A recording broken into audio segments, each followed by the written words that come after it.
कथेला आम्ही ज्यावेळेस इथे कथा सुरू होणार होती त्या दिवशीपासून आम्ही आलेलो आहेत आणि महाराष्ट्रामध्ये भारतात सर्व ठिकाणी आम्ही या पंडित मिश्राजींच्या कथेला जातो। याचं कारण एक आम्ही एक शिवभक्त आहेत।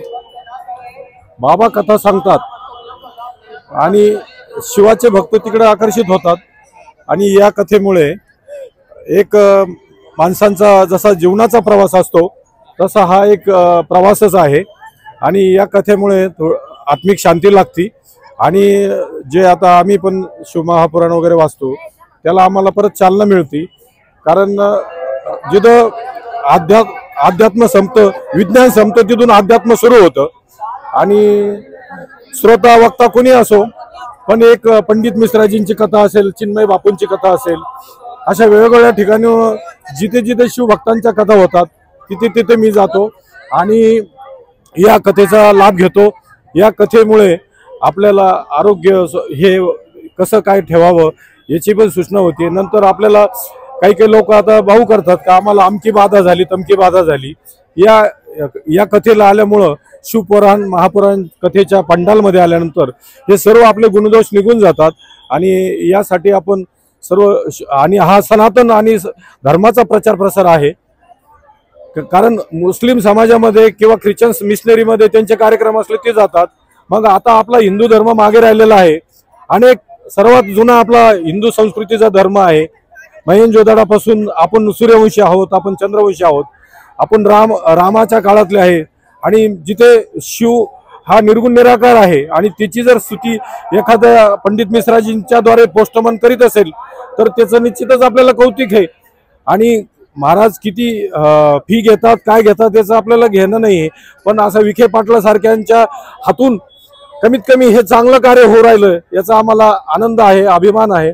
आणि विलक्षण मध्ये राजकीय नेते भरपूर पैसे घालतात पण या शिवमहापुराणच्या कथेला हे त्यांच्या हातून चांगलं कार्य झालं आणि खऱ्या अर्थाने हीच दुग्ध शर्करा योगच मी म्हणावं लागेल। तुमचं नाव काय आणि कुठून आले? मी नेवाशावरून आलो, संभाजी पठाडे माझं नाव आहे, पठाडे आणि नेवासा ही संत ज्ञानेश्वरांची पवित्र भूमी आहे। म्हाळसा माताचं मंदिर आहे आणि अमृतांच्या पंक्ती या ठिकाणी बसलेल्या आहे।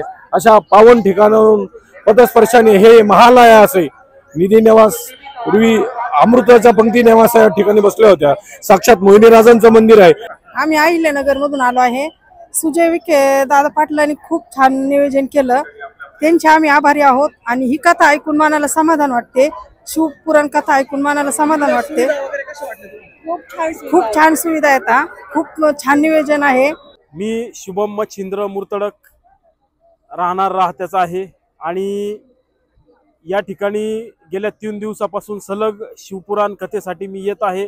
सहकुटुंब सहपरिवार त्यासोबतच माझ्या राहत्या परिसरातील सर्व नागरिकांना या ठिकाणी मी घेऊन येत आहे। अत्यंत भक्तिमय वातावरणामध्ये या ठिकाणी जनसेवा फाउंडेशनच्या माध्यमातून शिवमहापुराणचं आयोजन करण्यात आलेलं आहे आणि आपण बघत आहोत की अत्यंत भावनिक वातावरण आणि भक्तिमय वातावरण या ठिकाणी झालेलं आहे। दुरून दुरून जवळपास 200, 300, 400 किलोमीटर परराज्यातून लोक या ठिकाणी महापुराण ऐकण्यासाठी येत आहे। प्रदीप मिश्रा यांचं महापुराण या ठिकाणी जाणून घेण्यासाठी येत आहेत। फार मनोमनी भाव ठेवून लोक या ठिकाणी येत आहे आणि या ठिकाणचं जे नियोजन आहे हे अत्यंत चोख पद्धतीचं आहे। कुठल्याही प्रकारची या ठिकाणी नियोजनामध्ये दिरंगाई नाही।